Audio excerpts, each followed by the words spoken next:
Welcome to the Genius Factory. Enjoy the video. In this video, I will show how to set up Audi Q5 garage door opener. Start by parking the car within 3 to 10 feet of the garage door and turning your ignition to accessory. Locate the home link buttons on the rearview mirror or overhead console.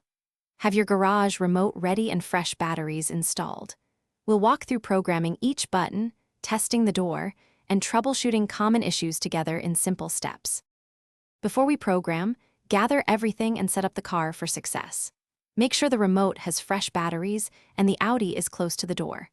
Turn the ignition to accessory and clear any nearby garage door interference. Familiarize yourself with the home link buttons in the mirror or overhead.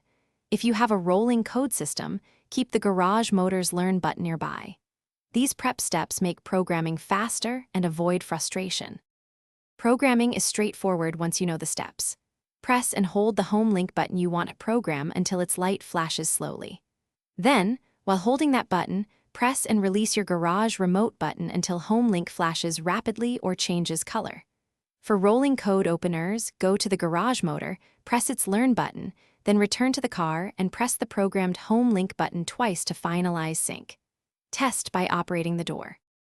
Thanks for watching. If you found this helpful, don't forget to like and subscribe.